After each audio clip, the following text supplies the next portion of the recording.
नाही नाही, तसं नाही. अनुवंशिकतेचाही त्यात भाग असतोच. माझा मुलगा माझ्यावर पडलाय. त्या माणसाचा चेहरा अभिमानाने नुसता फुलून आला होता. आता मला त्याच्याकडून आणखी ऐकायची इच्छा झाली. शिवाय माझी बस सुटायला अजून तासभर अवकाश होता. तुम्ही कॉलेजात असताना फार हुशार विद्यार्थी असणार. मी उगीचच खोदून चौकशी केली. हो तर, मी शाळेत आणि कॉलेजात असताना नेहमीच पहिला क्रमांक पटकवायचो, त्याने उत्तर दिलं. तो स्वतःवर चांगलाच प्रसन्न दिसत होता. तुम्ही कुठल्या कॉलेजातून पदवी घेतली? मला बरीच उत्सुकता वाटू लागली होती. मी BVB इंजिनिअरिंग कॉलेजात होतो, हुबळीला. आता मी चमकले. हुबळी ते इंजिनिअरिंग कॉलेज सगळंच माझ्या परिचयाचं होतं. कुठल्या वर्षी? मी विचारलं. 1972 साली मी पहिल्या क्रमांकानं इंजिनिअरिंगची परीक्षा उत्तीर्ण झालो. मग तुम्हाला सुवर्णपदक मिळालंच असेल, नाही? मी मुद्दाम विचारलं.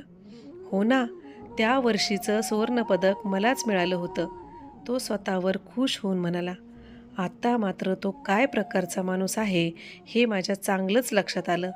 ते पाहून मात्र मला वाईट वाटलं. मला जरा तुमचं सुवर्णपदक बघायला मिळेल का? मी विचारलं. अचानक माझ्या त्या प्रश्नानंतर खोलीतील वातावरण बदललं. का बरं? तुमचा माझ्यावर विश्वास नाही? आता त्याच्या आवाजात अनिश्चितता डोकवत होती. तसं नाही, तुम्ही 1972 सालीचे सुवर्णपदक मिळवलं ते मला पाहायचे, मी परत म्हणाले.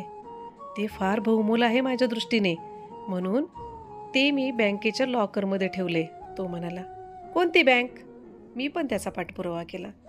हा सगळा तपशील मी तुम्हाला का म्हणून द्यावा? त्याने चिडून विचारलं. आता सगळं काही स्पष्ट झालं होतं. मला वाटतं त्यालासुद्धा काय समजायचं ते समजलं असावं. त्याची अगत्यशीलता संपुष्टात आली होती. माझ्याही बसची वेळ झाली होती. मलाही निघायला हवं होतं.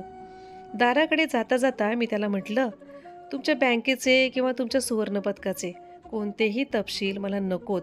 माझा त्याच्याशी काही संबंधही नाही. फक्त ते सुवर्णपदक तुम्हाला मिळालं असणं शक्य नाही, याची मात्र मला खात्री आहे. तुम्ही इतक्या खात्रीशीररित्या असं कसं काय म्हणू शकता? आता तो चांगलाच संतापला होता. कारण, मी त्याला म्हणाले.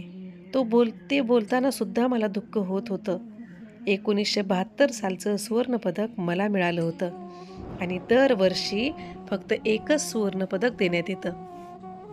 माझ्या तोंडचे हे शब्द ऐकून तो आश्चर्याने थक्क झाला आणि माझ्याकडे एकटक पाहतच राहिला, काही न उमगल्यासारखा.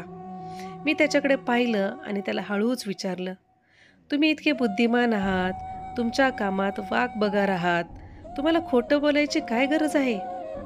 त्यानं काय साध्य होणार आहे? एवढं बोलून मी वळले आणि पाठीमागे दार बंद झाल्याचा आवाज झाला. हे एवढंच उत्तर मला मिळालं.